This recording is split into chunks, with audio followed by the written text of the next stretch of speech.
It's easy and it's not, right? We look at social media, the virtual world. It is no longer a pool of information where in many years of my military work, I've had to pull information and had to go seek out. Now it's a push, and they're pushing it to you based on what you're looking at, right?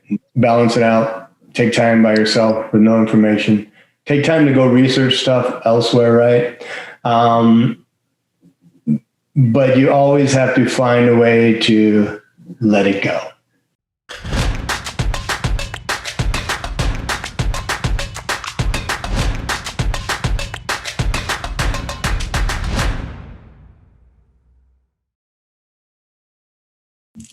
All right, welcome to this video, and this is going to be a special one. As you can see, I'm not even in my office. I'm at home today, but I wanted to do something special. In fact, it's going to be my first guest in this podcast / series, if you will. Mr. Glen Fraticelli, it was a pleasure to having you here.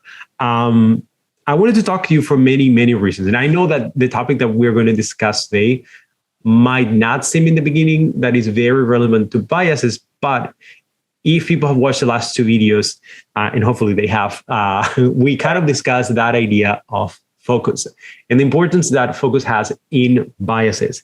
And it's amazing because we've known each other now for quite some time, and I've known you for many different reasons, and you have many identities. You have a martial artist, you have a long career in the military, you are a healer, and you have gone through the healthcare path.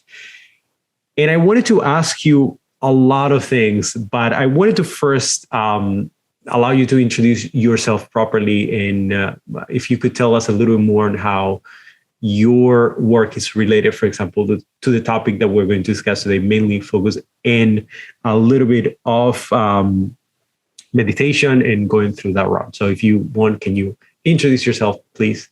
Yes. So thank you for that. Couple of things. So I had a long military career, over 30 years.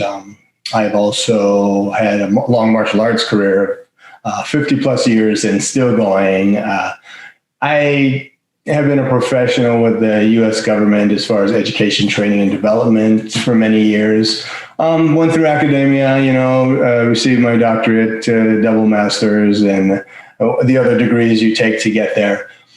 And if you look at all of those things, I guarantee they have affected my biases. Because when you do something for so long, your mind is set in those ways. But I've also have many years experience as far back as I can even remember.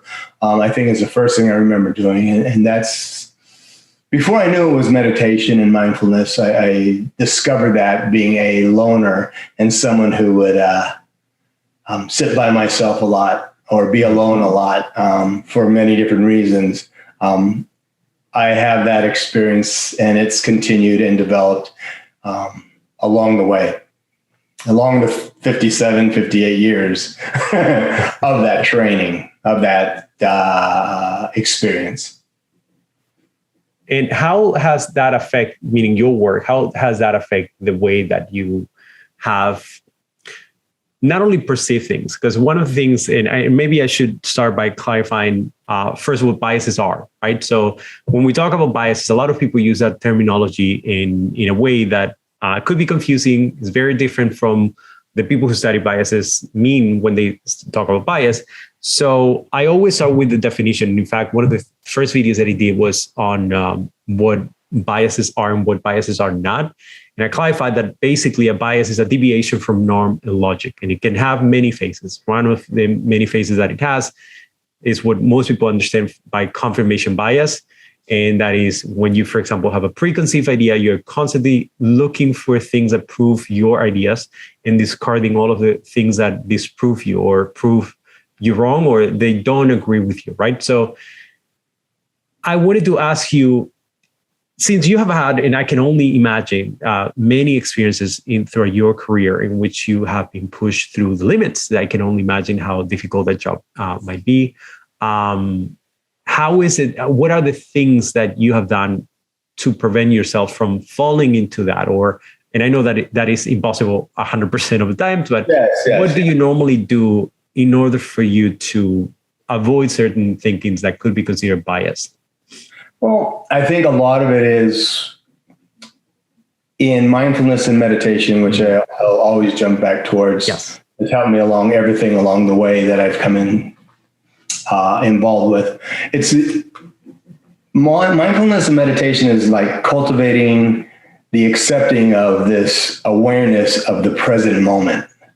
Yeah. Meaning I bring myself to the now, understanding that everything influences before and expectations after, but everything, if I could step back for a moment and accept this is now, it allows me to approach every situation differently. So basically, if I'm understanding correctly, every time you were in a situation in which could be conducive for you to, let's call it, lose it, and or you were about to focus on the wrong things. So what you normally do is just to try to go back. But how do you normally do that? Like, do you start with the breath? Do you start with the with focusing, visualizing something? Yeah, well, one step back. It's not everything. Yeah. Because some of this set in training and bias, especially in the military world, it means you just go. And you go with what you know. Right? There's no time to second guess all of that. So there's the moments where it's very useful.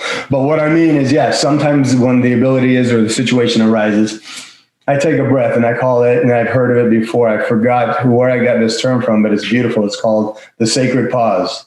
So we have our initial reaction and response, right? Based on all our experiences and what we expect to happen. But that sacred pause lets you sit back and say, okay, let's see where I'm at now. What is this situation?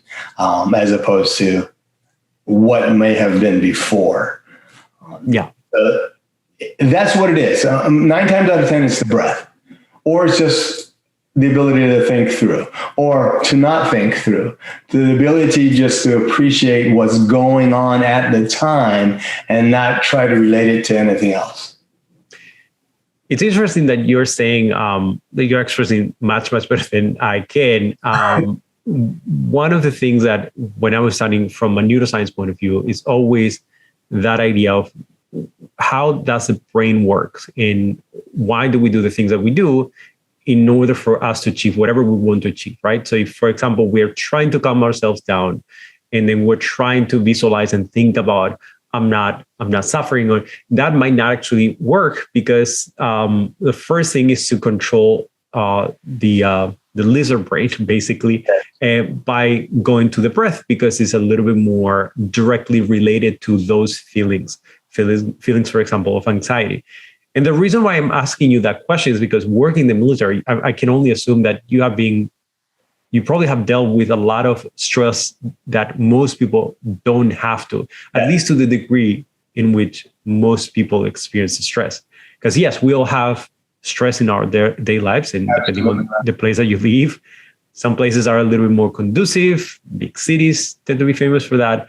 But for example, I can only imagine being in a different country and having to deal with certain people and being in stressful situations in which you might even have encountered a place in numerous times in which you were literally in situations of death and life, and then you have to decide quickly.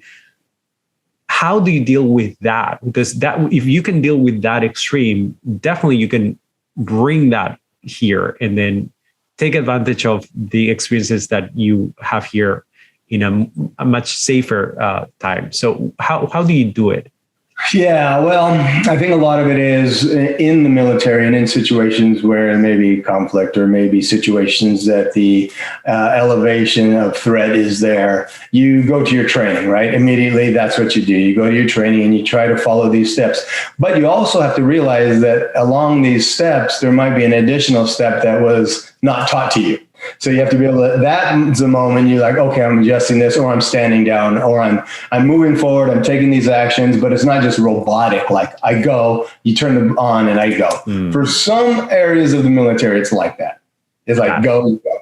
But for situations that I experience, is you start along a path and then it's like, okay, it's not going that way. It's not just the textbook way that these things are handling. So I personally have trained myself to be able to step back and adjust along the way.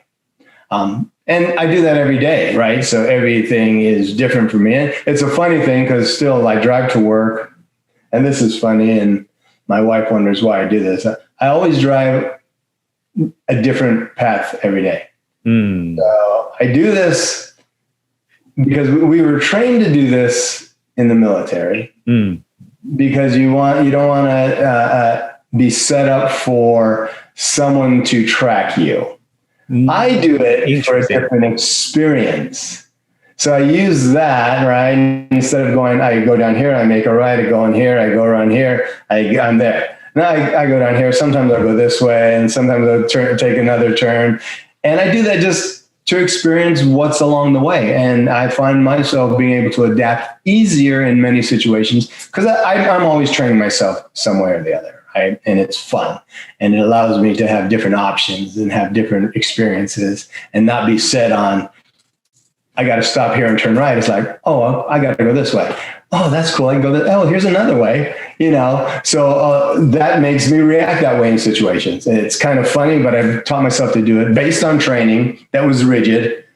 Yeah, I continued it in a fun way and a way to experience things. And I've noticed things around me that I wouldn't normally do that. Straight to work, straight back, straight to work, straight back. You got to get that bus, right? You got to get that one. I got to hit here. I got to be there. I got to run here. I'm back. Exact same way. It is interesting because I think that you have hit the nail on the head because that is exactly what the connection between what you normally teach and what I'm trying to convey with this series is. And I mean, a lot of people don't think about focus as an important part of biases. And I think that is actually not true. I think that a lot of the biases occur because we are already going into a default mindset, right? So Professor Kahneman, which is regarded as the father of the biases, he is the one who created or coined that term of system 1 and system 2. System 1 being the one in which is a process for which you have access to information quickly. So if you, for example, are asked, what is the name of your daughter or what is the color of your car, you don't have to think about it twice. It's an automatic process, right? The second part is the system 2, and that is a little bit more, you need to engage more of your thought process. You need to really think deeply, right? But what you're saying is that you're on purpose choosing to go to system 2 and trying to figure out different ways of dealing with something that most people would choose system 1. Meaning most people would actually say, all right, default mode, I'm going to do the same thing that I've done. And it's interesting because that actually can actually not only, it has a purpose for you, right? In the military, you were taught to do that just in case someone was tracking you. Right. But it also has a mindset, mindful benefit because it actually forces you to pay attention to what you're doing more than if you have the exact same route over and over again, and then you don't even have to think about it. You'll probably close your eyes and drive to work, right? Correct. Yeah. And that's where accidents happens. And that's one of the reasons why I think this has so much in common, because one of the problems with biases is that we are not even aware of them, because most of the times we are in default mode. We're just adjusting to our reality by using something that is familiar to us, and we don't even want to double think about that. What is familiar is safe. Yes, correct. So one of the concepts throughout this series is about the anthropological point of view, like why a lot of people go into default mode. And that is because our ancestors couldn't afford to learn everything from scratch. Obviously, they have to generate systems. And there's a validity on that. Like, obviously, if you had to learn how to drive every single time that you have to drive, you couldn't go anywhere, right? But I think that especially with nowadays where we are overstimulated, we have so many inputs at the same time, it's becoming more and more difficult for us. And then we tend to fall into that default mode. and that can be dangerous. So that's one of the reasons why I wanted to talk to you about focusing. And going back to the practical side, I think you mentioned something that triggers this question that I kind of like had noted, but I want to rephrase the question. So when you talk about training your brain or training for meditation, are you talking about you prefer more of a spontaneous way, or you think that there should be a specific time? It should be training like you train anything else.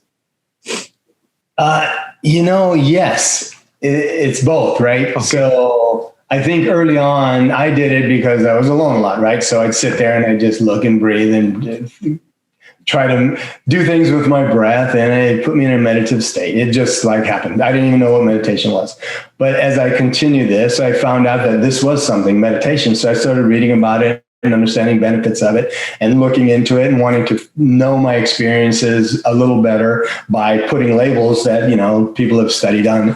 And so I used to set it aside, and I still do set aside time. And then sometimes I'd say 30 minutes, an hour. And I realized that time, that illusion of that time you need is not as important as the ability to get into that state, because that state has no time.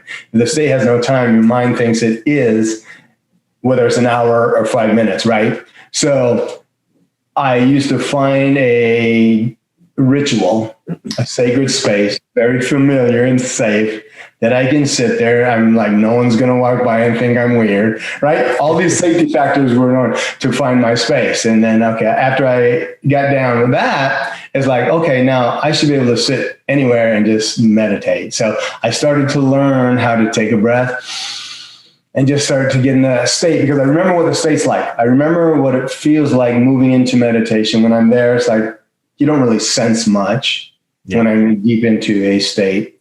And it taught me to recognize and bring myself back to that inner breath. Yeah. So now, in any moment, is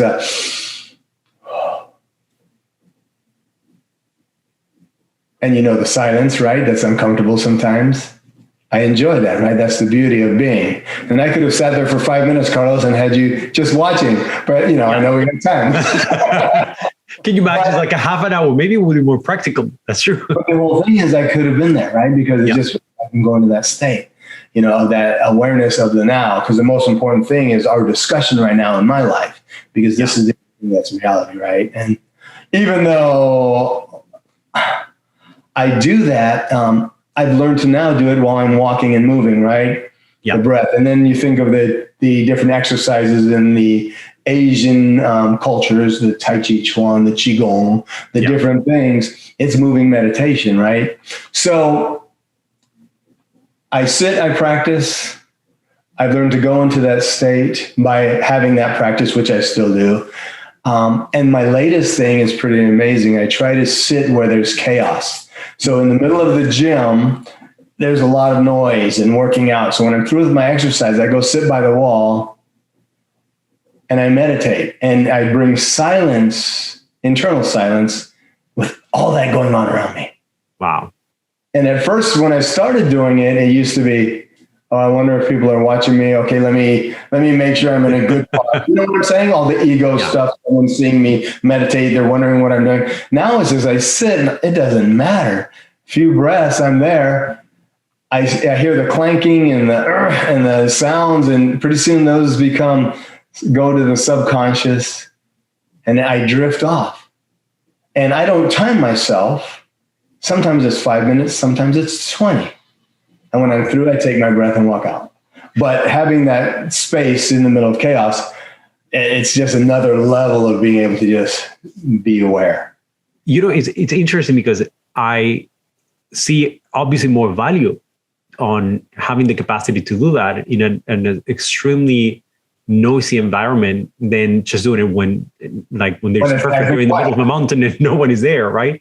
Obviously, I see more value in that, but I find it extremely difficult. And a couple of weeks ago, I think it was last video, the video before that I did, I explained that idea of focusing and what it means. And from a neuroscience point of view, it not only means to create like a focus on something, it also means that you disregard everything else, which is what you're talking about. And by the way, those are in two different portions of the prefrontal cortex. Literally, there are two different portions of the brain, and they're in charge of both things, meaning they're in charge of the two different things. Yeah. And just because you can pay attention to what you're focusing, that doesn't mean that you're disregarding everything else.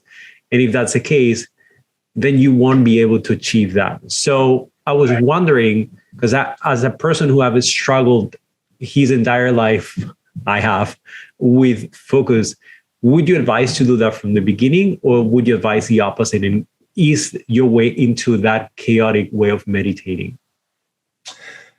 I think it might be easier, and I'm not sure, right, to be able to feel, sense that space first. Got it. So become familiar with it, right? And put that as part of, like, I am familiar with how it feels. So you can, where you have the external influences, you know, the internal feeling, how to get there, because you know what it feels like. You're not searching for it. Because the first thing we do in meditation is we look for something. First thing we do is try to get rid of all the thoughts. Yep. And all of these things are not what it's about, right? It's about letting go and not hanging on to thoughts. They're going to come and they're going to go. And the more we let them go, the other one tends to kind of come slower. So it's that space in between thoughts, that this is that state. And it slows down, right? It slows. There is a space between thoughts.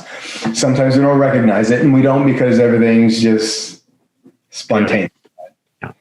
Yeah. And, you know, it's like, so the subconscious level is funny when you talk about, you know, so you're conscious, right? I'm constantly going, I constantly sit down, I constantly take a breath, and I start saying, breathe in, breathe out, breathe in, breathe out. And the noises around me start to fade into the subconscious and going deeper and deeper. But if someone were to say, Glenn, a mile away, I'd be right there. It snapped me into consciousness. Even though it's the same sound, same tone, people are talking louder, louder, louder. I could have a whisper. I'm out. Wow, you know? Having that capacity is incredible. And I've tried my best to meditate every so often, but I found that this is a bad habit. I recognize that I'm not good at it. I tend to meditate more, or being more prone to meditate, when I feel stressed. And I know that that is not good, because you ended up associating meditating with high level of stress, meaning the next time you might not think about it, but you might feel a little bit stressed just because every time you have meditated, it's because your purpose is just to bring it down to normal state. Yes.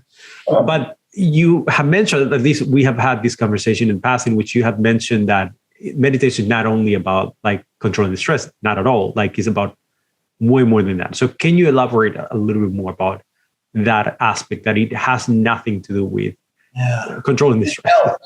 Right? It helps all of those things.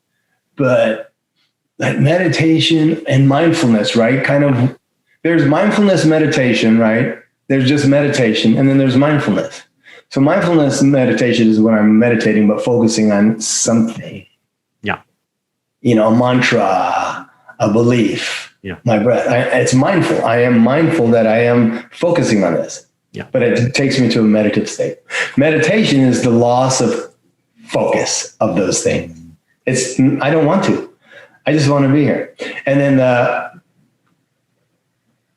mindfulness in day-to-day activities is being totally involved in what you're doing. My breath moving with my hand reaching, I'm doing this, I'm moving this way, I'm walking here. And it all brings a sense of peace within. So this is your goal. Your goal is to realize that all you need is your sacred breath, the moment you're in, and to appreciate that it's an amazing experience of life right now. That's what it brings to you. There's nothing else. So what else is there? Is there the job that can provide you money? Yes, needed to survive, to eat. But there's other ways also. Is that bringing you happiness? No, because your life could be in turmoil and making millions of dollars, having everything you can want and buy. Or It can be internal, having nothing. But I've known folks who've had both. I've known folks on the end of the spectrum that has nothing that are so, I'm in love with life because it's here. It's that breath. And the same with, I know folks who are billionaires that aren't caught up in that. They could just say, that's good. I got it. I love it. But right now it's beautiful. So it has nothing to do with bringing stress down, although it does. It's a byproduct. Yeah. It does a lot. I mean, it has everything to do with how your brain responds. It brings your internal self as far as hormone production, stress levels, and I'm talking about just physical stress, psychological stress, all of these things, the tension in your body. Because, you learn to meditate, you go, okay, relax my feet, relax my shoulders, relax. So these are ways to get that stress levels down. But what you're doing is getting there. And there is a beautiful place. Once you'll find it, you won't be able to explain it. And it's nothing mystical or magical. It's just the beautiful space of a newborn baby. Something that I recently have been familiar with. It's just their space is, they smile when they need to smile. They cry when they need to cry. Yeah. They sleep when they need to sleep. It's amazing because you have insisted on that idea that, not that I didn't know, but the more that you talk to, the more real becomes that idea of meditating. It could be an everyday life thing. Like you don't have to set up a time. You can be washing your dishes and then be meditating. You can be in the middle of the shower and just like meditating. You can be. No, shower is the best with the water. Yeah. Let the water run down and you just kind of feel that flow, and then you let it go. You stop thinking about the flow and let it go, because you can get that water at a temperature where it's like just synchronization with your body flow and your breath work, and it just takes you into a beautiful space. And that's where healing starts, right? Internal. Everything has to start to find its way, and injury blocks its way. So let's say that for someone new who wants to meditate for the first time, what would you recommend first? Like, what is the first thing that the person should be aware of, or should be a starting point for that person? Yeah, I'd say find yourself a nice quiet space like we talked about. You don't have to, but starting off, you should. Find yourself a way to sit comfortably. And I say sit, you can do it laying down, but a lot of times you fall asleep, right? Yeah.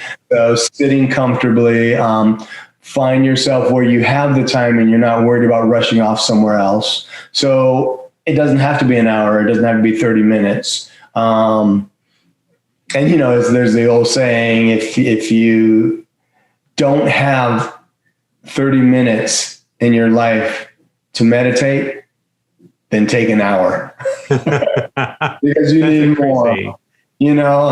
So what you need to do is just find a ritual that you go into. So I find my space. If you light incense, if you want that sense, or if you want to, and this works all the time, is finding a good music, non-verbal, that won't guide your mind, but allow your body to vibrate with it. Something soft, soothing. There's many types. Allow that vibration. Even if it's a vibration, there's a lot of things out there.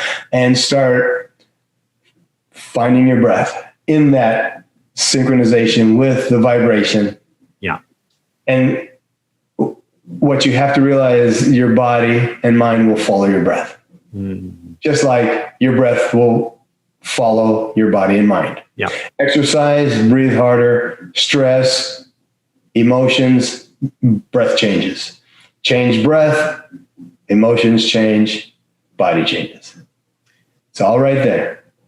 It is incredible the way that you describe things. And you kind of reminded me of something that I heard maybe like a year and a half ago. There's this person who was just saying, well, you can learn to meditate in like 5 minutes and 10 minutes. And by the way that she was speaking, you could tell like there's no meditation in what you do, because you're focusing more on the time constraint. You're constraining yourself in, I have 10 minutes only. I have to meditate in 10 minutes.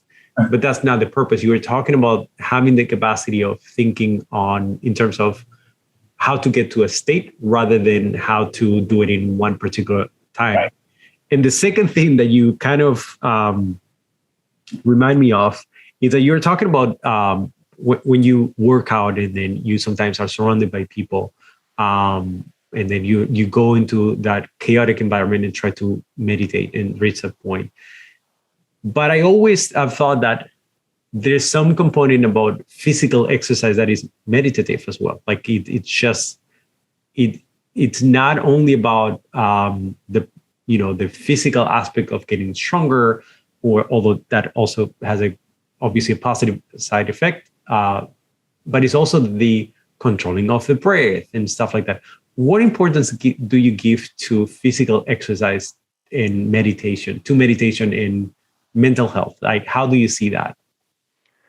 Everything, right? So body, mind, spirit, equal portions. Yeah.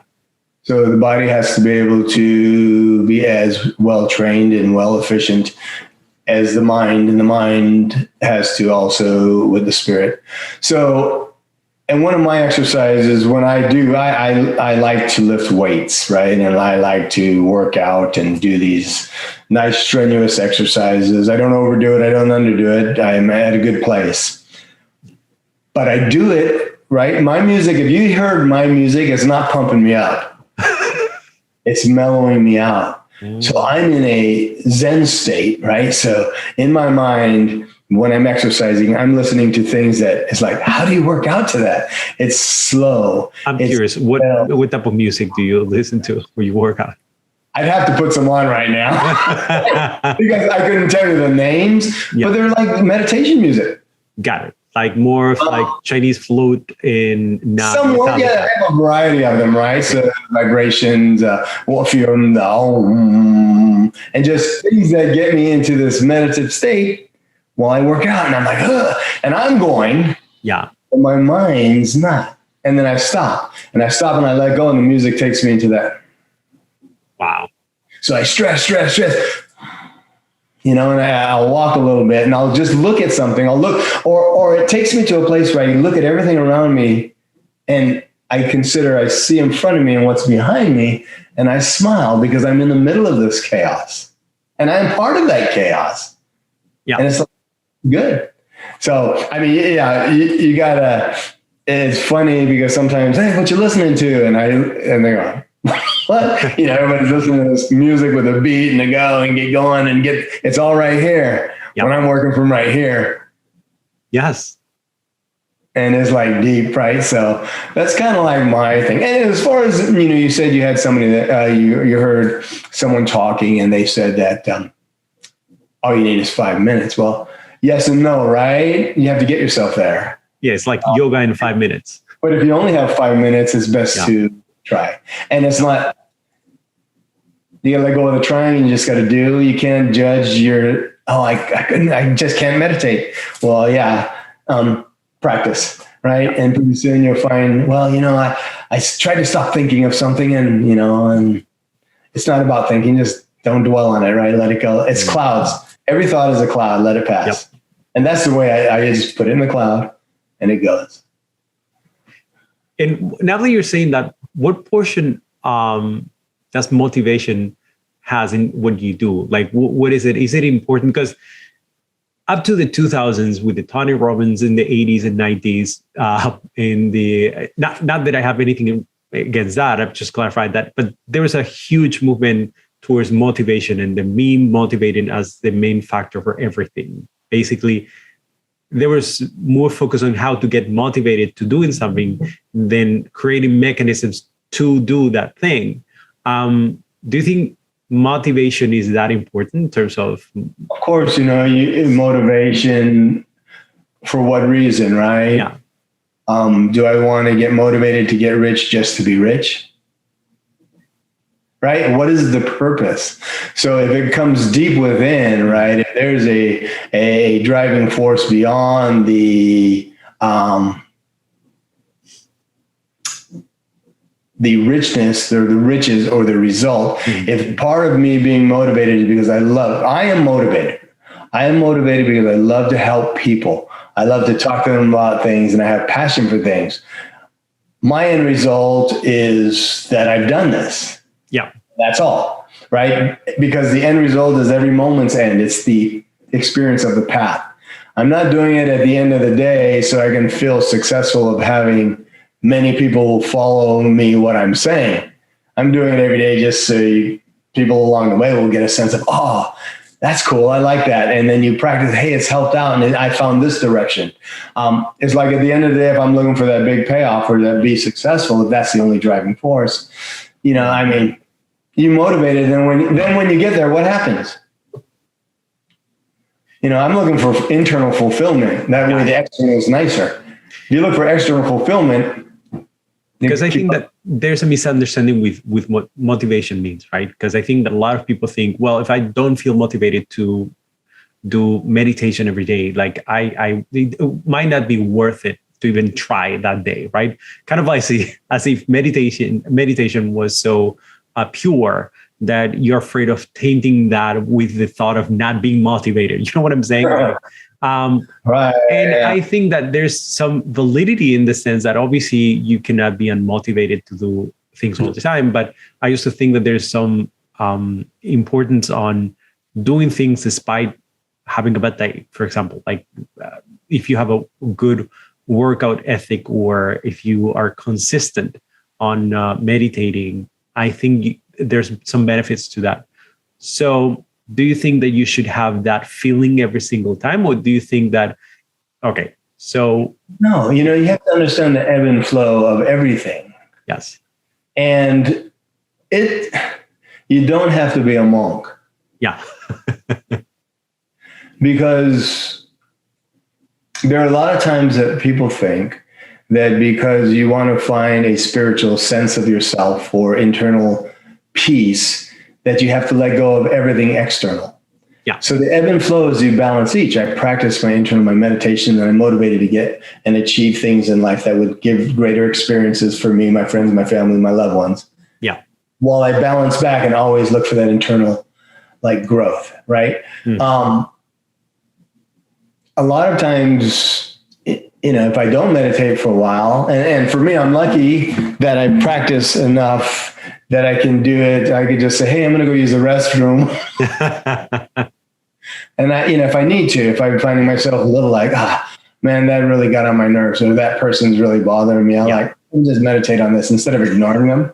So I'll just go, and then I come back, I'm fine, right? So I'm like, okay, I had a little meditation on that. And in my mind, it's, so every day I'm not sitting and meditating. Mm.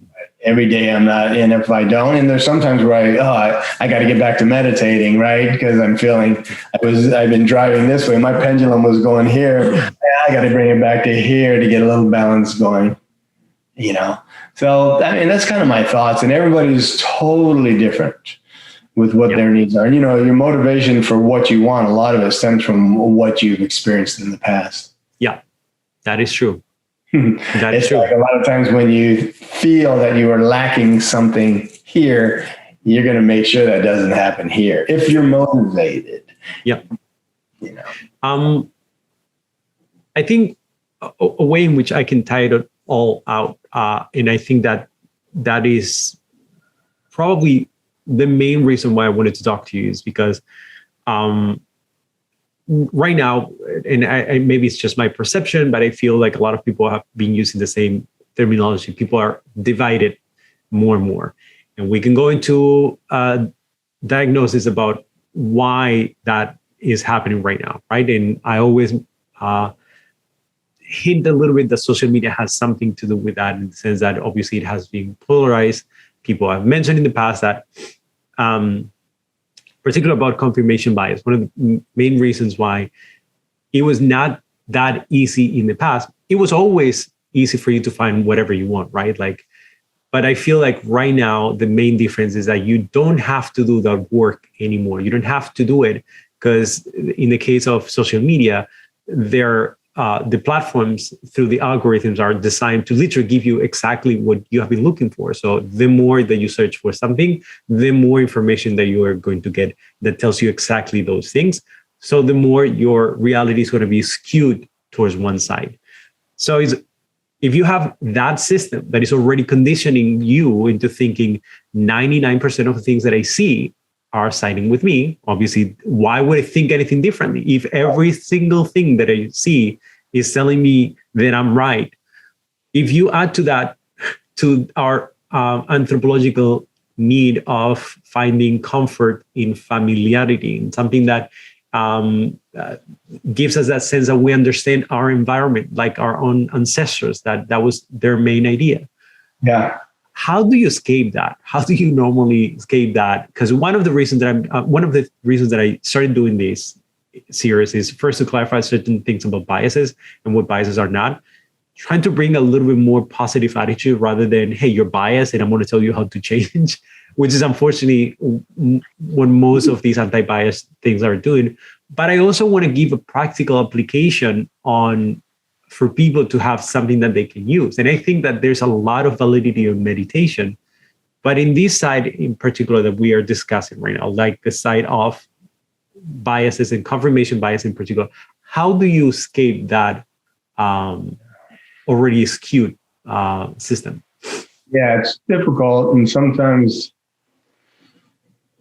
it's easy and it's not, right? We look at social media, the virtual world. It is no longer a pool of information where in many years of my military work, I've had to pull information and had to go seek out. Now it's a push and they're pushing it to you based on what you're looking at, right? That's kind of what you're saying.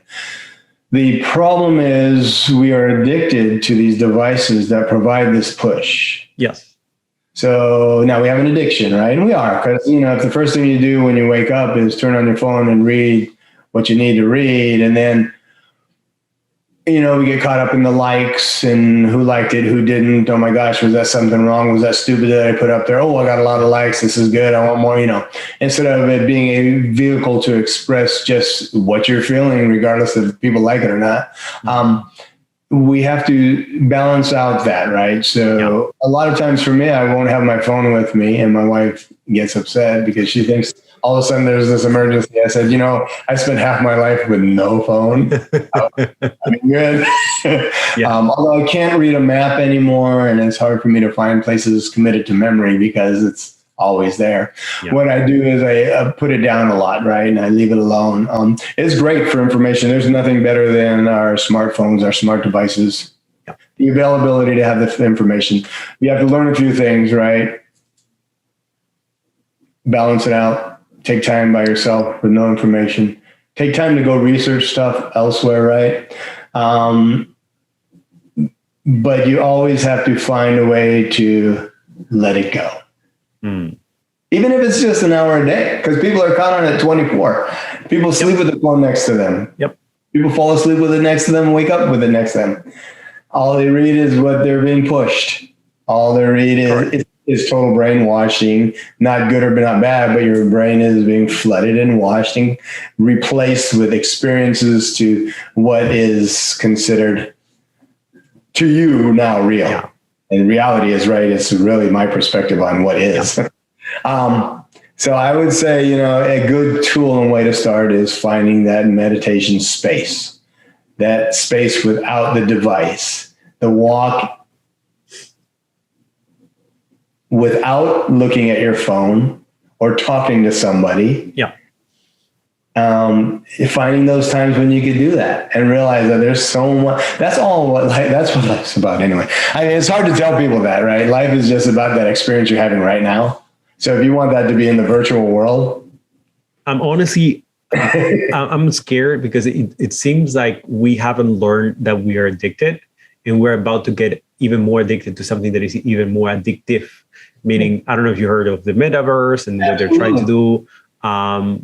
But without having a conscience at first, we have an addiction because a lot of people still don't believe. They're saying, no, like I'm using the internet for my own research, stuff like that. They don't realize that is actually the problem, is that is an addiction, even if you don't think that, like addiction not only doesn't need you to be aware that you're addicted, right? Most of the times doesn't happen with a person's conscience. Like that is part of the reasons why you become addicted in the first place. Like you're not conscious, you're not aware. But But the fact that we haven't learned that yet, or a lot of people haven't learned that yet, but now we're about to get into a new, even more isolated world, if you can call it a world, in which now there's absolutely no need for you to even get out of your house. Yeah. I'm a little bit scared, and I think that definitely we need to have our own set of tools, like mindset tools, that can prevent us from going even crazier. We do. So what do you think that we should be doing now? Because this is something that worries me, honestly, more than now I have a child. Obviously, I'm even more worried, like, how is the world going to be within like 10 or 20 years? Yeah. Yeah. It's we can't necessarily say it's bad that it's going that way, but the addictive part is, right? That's what's bad. I'm addicted. I'm addicted to working out. I'm addicted to reading. I'm addicted to meditation and mindfulness. Those are my addictions. Right? Take those away from me, I start to get a little, So addiction is not a bad thing like we always think it is. Got it. I'm addicted just to find peace and harmony. I'm addicted to have good rapport with somebody. Yeah. Those are my addictions, right? So maybe you could swap some addictions, it's hard to say because it has been going this way for so long. And the generation of fathers and mothers are the ones who, not only the internet, but they started with, everybody had a phone now. Yeah. And then can you imagine as David grows up, your son, in 18, 19 years, where the metaverse will take him, right? Mm-hmm. Yeah. And whether you think you control it or not, it's like the influences around it. Yeah. And then where those children are, or those young adults are, and what they're teaching their children, what's the next step? They're caught in the metaverse, the virtual. I don't even have to go anywhere. I just, I'm in. What's next for them? So each generation, right? Maybe it wasn't bad that our parents resisted computers, right? They knew.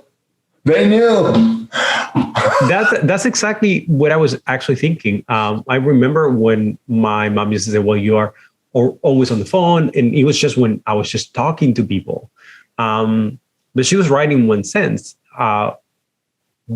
First of all, our brain takes a very long time. Well, any change in our evolution takes a very long time. In our brain, there's no difference. Like, obviously, it will take a very long time for us to fully adjust to a new situation in a way that we are not, because we can adjust, right? But we can adjust by losing a lot of our quality of life. And that wouldn't be a good adjustment. But truly adjust in which you can live comfortable with that, it will take a very long time. And I feel like, for example, these changes on having access again to so much information all the time and not having a break, which is what you were discussing, I don't think that is something that we could adjust in thousands of years, because we're not used to, we're not prepared. We're prepared to dealing with a few people at a time. And I think that's part of the reasons why a lot of people now are more stressed, suicidal thoughts are going up. And maybe that is a consequence of again, not being ready for that level of technology or not having adjusted properly to that technology. So that's what I'm saying, that I'm a little bit afraid of having not been able to do with that first, jumping now into something that is even more. Well, and it goes to, if I'm going to go deep in the metaverse, I need to go deep within myself also, right? So you balance it out. Everything, to be extraordinary in everything and in life, and I've said this before, you have to go to extremes. Yes. But you have to bring that extreme back to the other extreme to have harmony and balance. So yes, going to get the metaverse going. Yes.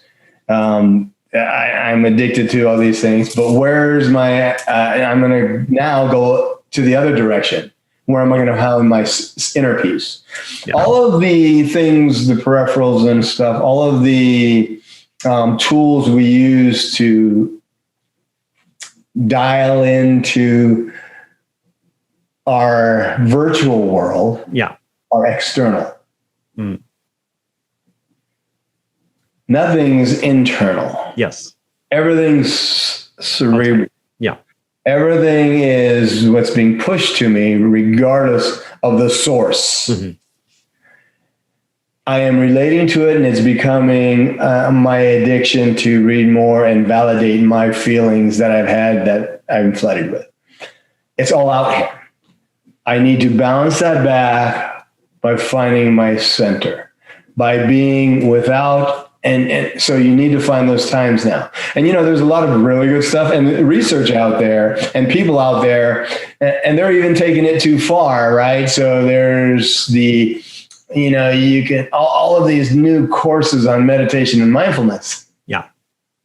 Where people are seeking that. Inside, we want that, right? We want that inner peace. But we want now, let's do it the fast way. Because it's right here. No, I'll just get my meditation app. Yeah. Which is kind of a cool concept to remind you to meditate, I guess. But it could go too far where you rely on that's my meditation. Yeah. I need 5 minutes of today. I'm done. Right. And it's better than nothing, I guess. I don't know. But I would think that now I'm relying on this to take me to a space external from my center. Correct. I don't know. By the way, I wanted to clarify that I don't mean that it's impossible. I think that it's possible to live with this technology. Absolutely. I agree with you. It's more of like, kind of reminds me of, remember an anecdote, a group of friends were hanging out and there's this guy who is about to eat like a huge fries, like a huge plate of fries. It was incredible. And my friend was like, what are you doing? You're not going to be able to do that. He says, yes, no, you can't. And that idea of saying, no, you can't, and the other person saying, yes, I can. And at the end, obviously, he was extremely sick. He was throwing up, is what I feel like when people say, no, I'm okay. I can deal with this. It's like, no, you can't. And that's okay. And by the way, there are things that you can do to deal with them better. But that's what I'm saying. Like how do we circumvent that idea of maybe it is okay to show vulnerability and say, you know what, like it's okay for you to say that you're addicted, as you were saying, like, for example, I'm addicted to looking at this. I'm addicted to doing this type of things. And it is also okay to not only recognize that, but to say, and by the way, these are the things that we can do to coexist with this. Yeah, balance. Become familiar with something else. Yeah. Find comfort in something else. Instead of being caught up in that, find a card game or sports you like, or get engaged without that. You know what I'm saying? Find the interactions with people. That's where it's at. Find the moment and appreciate what's going on without getting sucked into a tunnel of impulses, because, everybody's seeking happiness, peace. That's it. Everybody is looking for the same thing. Everybody wants harmony. Everybody is finding different ways to try to get there. Some are getting there in a sense, and it's not a constant, right? Because you have a peaceful Zen space doesn't mean I'm Zen all the time. Even monks have issues. So, the idea is you're using the virtual world this much, bring it back to and I'm not saying the real world, because to some this is real. Yep. But bring it back to the internal space. You really have to find folks, find places, find people who are in that mindset, and you become part of that, right? And then you see how one will enhance the other, as opposed to one taking you into directions. Yeah. If that's going to provide you, we get so desensitized to the senses that we require more. Yes. More likes, more engagement, more validation through social media. That's what gets, and what happens, the addiction is that my endorphins and my feel goods start to excrete when this happens. And I do that, I need more. I need more. Oh, I missed that. Oh my gosh. And you start scrolling back. What happened when I wasn't when I was asleep? Then I sleep less because I don't want to miss out. Or I get up earlier because I don't want to miss out. because I want those, it's like, find something else to bring you there, right? Find something else to get those endorphins, those feel good hormones excreting, and for me, meditation does that. It's crazy because sometimes I'll be in the middle of like this space and I just smile like I'm high. It almost feels like it. Yeah. And it's a good place to be because then I want more. Yep. But I don't sit and do nothing. I'm always doing something. Of course. It's not like, okay, all he does is meditate. All they are is a hippie in the field, which is kind of cool, right? Rule the world, right? But, it's just a beautiful thing. And it's a balance because now I come back because I enjoy the virtual world. I enjoy looking at investments. I enjoy looking at things and trying things. But then there's a point where I say, okay. And I enjoy this. And that brings this extreme to this extreme allows what? This. That's the middle, the balance, right? And I think that's what folks have to do is find the other side. Start looking for the other side. And you're not going to find it here, but it could help you guide you to the places that it will be, if you truly want to. I think that my take from what you're saying is about everything, just try to find a balance or way back to balance, which I think is important because that also has to do with that balanced mindset that I try to bring through the biases, meaning try to keep it balanced, not go into one side or to the other one to try to counter. Last question that I always want to ask people is first, is a two question in one. What are the most biases that you have, or the biggest bias that you have encountered outside of you, meaning you have observed in people around you, in your work, etc. Could be in your family, could be at your work, could be whatever it is, the type of biases that you are seeing, or a moment that you have seen more bias in one particular people, that the one that you think that have been repeated over and over the most. And second part of the same question is, what type of biases are you, or you have caught yourself doing the most?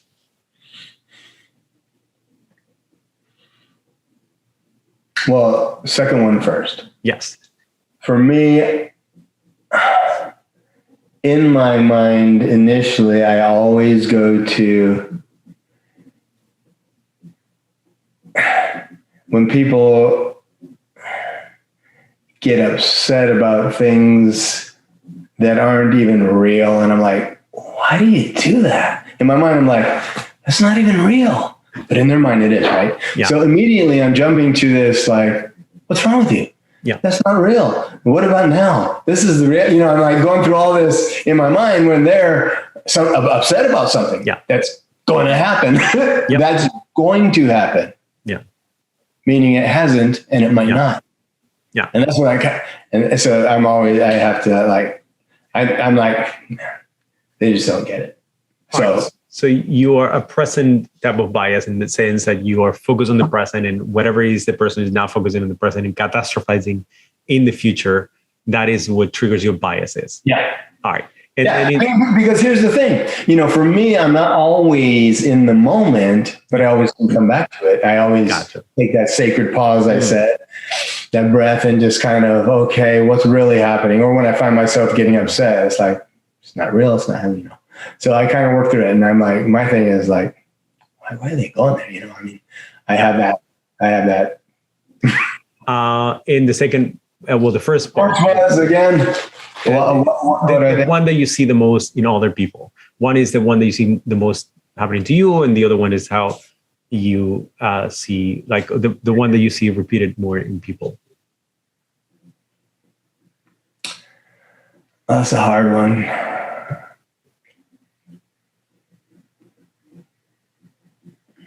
I think you kind of, because maybe you kind of answered, because you were saying that when you see in others catastrophizing in the future, that is also a type of bias.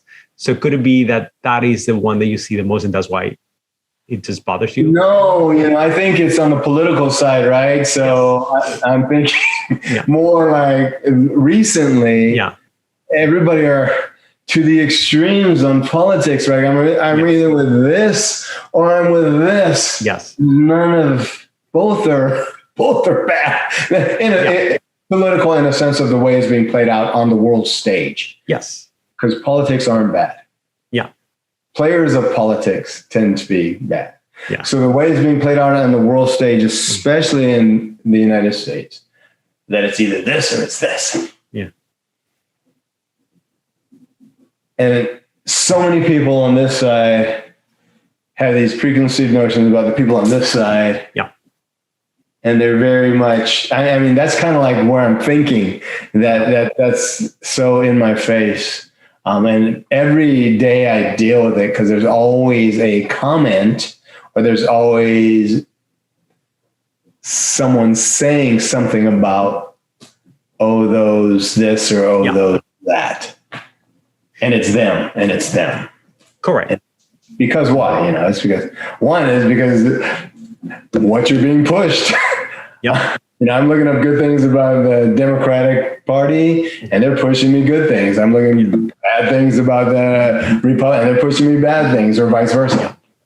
So that's what I now believe to be true. I believe this to be true, so they're the devil. I agree with you. I think that the sense of polarization, and by the way, it's the same everywhere. Like, for example, in Spain, where I'm originally from, it's pretty much the same. It's just that now we don't have a two-party system, like we have more. But it's that's the one same way thing. to get rid of it. Huh? That's one way to get rid of it. Well, not really, because I know. Being polarized now is left and right, and there are more political parties on the left and more political parties on the right, and whatever it is on the even the centrists now are right wings, depending on how you are. So that's what I'm saying. That first, I wanted to ask you the question because I'm always interested in what people think about they see, and that seems to be a recurrent thing. Like, a lot of people look now, particularly with politics, and see as a source of biases, which is normal, right? And I think that when I talk about biases and I talk about possible solutions for biases, and it always comes to that idea of education and like understanding what biases are and how you can prevent them, just being aware. Some people look and say, well, but that is not going to work, right? Because they might think, well, just by telling people they're not going to act. And I'm not saying that you shouldn't do anything. In fact, there's something that if you're in the center, like center, not in the center politically, I'm just saying in not a partisan in one subject or in the other one, you can actually ask right questions and pull people through a more centrist view. For example, let's talk about one side political or the other one in one subject. Like, for example, whatever you are on in terms of vaccines and how polarized you are on the other one. The reality is a lot of people are caught up with this fight and they don't have the capacity to understand the problem. And this is not an insult, and it shouldn't be. It's just a simple matter of reality. You can now become an expert on that overnight, because that's why people spend decades studying that subject. Yeah. So when people are so passionate, and again, I'm not saying one side or the other, I'm saying when they're fighting, I think a good question would be to ask is like, why do you think that you have the capacity to A, understand the problem fully, and two, have an answer? Right. And I'm not saying that you are stupid, because a lot of people are just saying, well, but like I read, I do my research. Like, yeah, but this requires more than just that. It requires more than just reading a couple of articles. So I think that by having that idea of like, all right, so let's say that you are in the spectrum of saying, well, everyone should be vaccinated and that's it.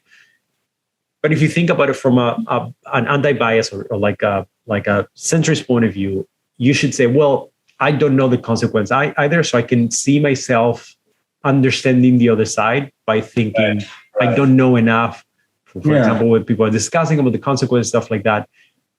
So I think that once you are focused on the things that you know and the things that you don't have access to, I think it becomes easier for you to not be into one extreme into another one. But again, that brings me back to that idea of having the capacity to put yourself in the center, like having that idea, and that requires training. And that's what I think meditation, for example, exercises that you were recommending are so important, because it's kind of like a reminder of, hey, I'm here. Like, this is what I know.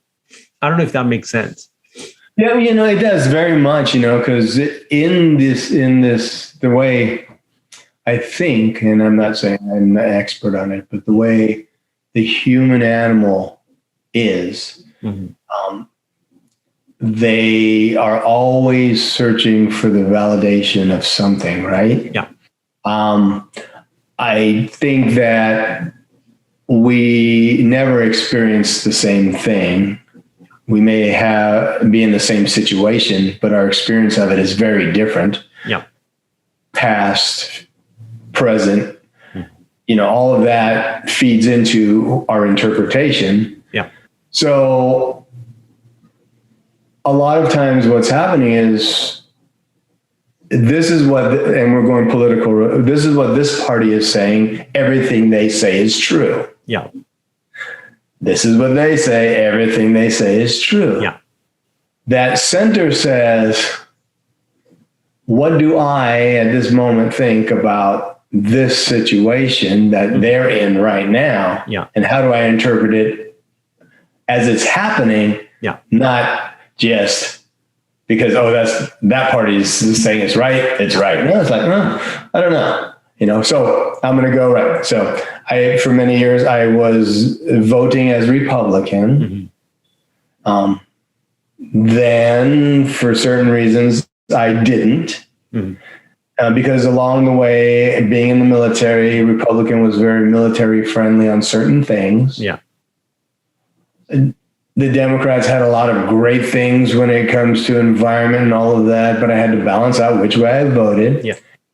And then what happens was, and I'm trying not to get too political, then since I moved into voting a different way, now it's like, well, sometimes the extreme of like spending is scary on one side, it's like, so I'm trying to ebb and flow through this based on what I think is important at the time.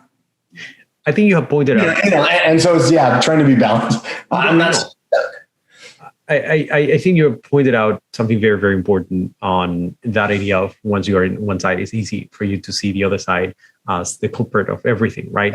And that has to do with something that I discussed in the past about the groupthink and the Ingroup bias. The groupthink is once you're in a group, you tend to adopt the beliefs of the group. That's just second nature. Like obviously you want to belong to a group because not being part of a group used to mean death or detrimental loss of life. That's what, our ancestors had to deal with, right? And then the in-group bias is a preference for the people who are part of the group that you're part of, right? And that is something that it's ingrained. It's very difficult to escape it because even if I say, hey, this is what's happening, these are the reasons why we are like that, it's still very difficult because you still want to belong to a group. You don't want to be living your life in isolation with no help, with no one to support you emotionally, even physically. Like we need things from other people, right? Yep. So it's very difficult to keep that balance. And I think the easy way out would be to just adjust to whatever the group is saying. And I'm in this group.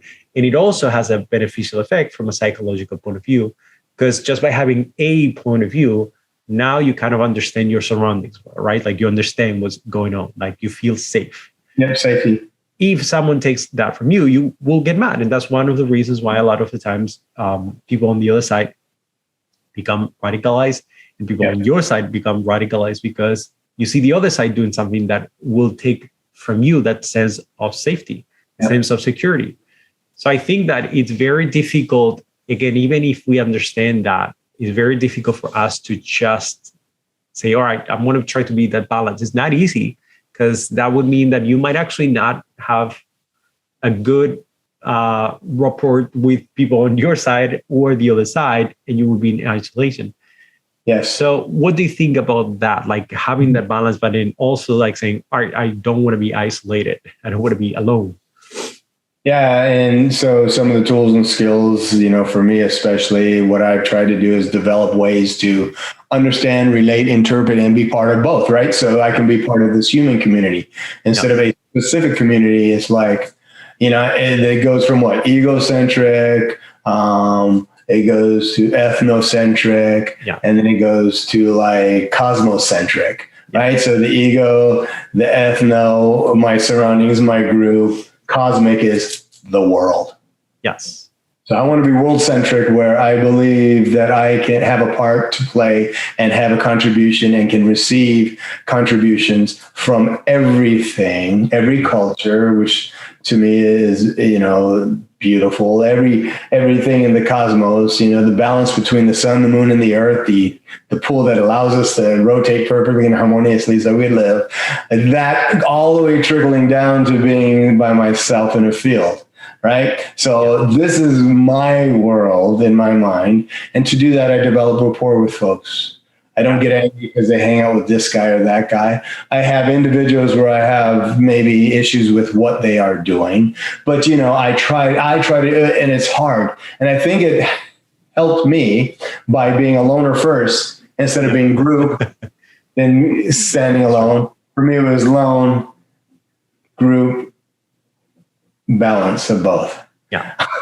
But if we would think beyond ourselves, we would move more to the group think, right? Yeah. So you get out of the egocentric, and now I'm a group. Now we're powerful. I'm going to this church. I'm going to that spiritual place. I'm going to this religion. Yeah. We're all singing the same tunes. We're all doing the same this and that. So I am so familiar with this, and we are very good. And I don't know about them over there. They seem to worship or deal with other things. And then realize, when you go to the world-centric view, it's like, hey, we're all after the same thing. Yep. And this is all beauty. And I love all of this, and that's how the more we get together in group, the more the energy, and I'm going to a little different subject, the more the energy within that group starts to harmonize. Yes. So that's why gatherings and stuff are powerful. Yeah. And the moment and the harmony and everything that goes, that energy rises to the level of the majority. Yes. And if there's a leadership there, the leadership guides that majority. If there's a place of peace and calm, everybody will meditate on the grass. If there's a place of rallying the troops and pushing the fight, that's where they're going to go. Yep. So everybody's going to feed into the energy that's presented to them. So what I like to do is present a different energy. Right? I've came across so many times where I did not have to engage in conflict, verbal, physical, because of the energy I presented. And I knew it purposely took that breath, got into my state, expressed myself, spoke with a way that was receiving and not threatening. And everything kind of came to my energy level. Yes. That's what we're going to do. Let's all do it. Right? Yeah. No, but it is very important to, as you were saying, like identify when there's a time for you to delve back a little bit and maybe present a different side, so you can be a little more harmonious with the other people. Because at the end of the day, like as you were saying, like we all are trying to figure things out, and we have more in common than we think. It's just more of the level of threat that you might feel, combined with your preconceived ideas, might make you go into one direction or the other one. So once you understand that, you don't really have the need to be mad or angry, extremely angry at other people just because they are the way they are, because, they have their reasons for being that way. Like whatever it is that their life gave them, that's what make them be that way. So think about this, and it's very simple. But it has deep meaning. At the end of the day, what happens? I'm going to be the person who I am, and then the other person is going to be the person who he or she is. Even simpler than that. Yeah. At the end of the day, we all go to sleep. Yeah, well, that's true. And we wake up the next day. Yeah. So this cycle that we are living is about birth, life, decay. Yeah. So the birth, life, decay is just us repeating that day in, day out. And the only thing that matters is those moments in between and that experience. Even when we're asleep, we're having these great experiences, right? Yes. Subconscious and our dreams and all that. The dream state is beautiful. And our mind and body does not realize if it's real or not, but it is real. Yes. Right? like the virtual world becomes real. Yeah. For some. But you know what I'm saying? At the end of the day, we're here just to experience this process together. Yes. Right? And for some reason, the mind stores things, good, bad, and ugly, and thinks that, you know, having more is better. Yeah. Or being in control is the best. Yeah. You know, if the sense of power has to come from within, that's where you're strong, you know. So it's just, there's just so much to it. I know. Glenn, I wanted to thank you so much for sharing this with me and with the viewers. I am loving these conversations. I think there's, as I said before, there's an enormous help behind meditation. And Yes. I think that, again, not that we're trying to fix anything, right? But it definitely can help. It can help to mitigate the effects. For example, in the case of the bias that we're discussing, obviously can help that, but it can also bring, as you're saying, the importance of balance that we need. And sometimes when we tweak that, a lot of things get into place. Like it's not necessarily that you're focusing on all of those things, but just by making those changes, you put a lot of things into place. Not only that thing that's making you biased, but it could be like giving you some happiness, because there's now a lot of research that show that there is a lot of relationship between focus or being focused and happiness. Yes. That is a topic maybe for a different time, but again, absolutely, that is very, very important. But one last thing. Yeah, we're finishing up, but I do want to say that people need to just experience and realize that there is so much wisdom in silence. No words, no filters, just silence and be. If you can get to that space occasionally, it's amazing what changes on your thoughts towards other things. That is amazing. That's a good note to end. That's amazing. Thank you so much for everything. Thank you for sharing. Hopefully we'll do this soon. Absolutely. Thank you so much. You have a great day, and thank you for the viewers. Thank you for your very soon. Thank you. Thank you.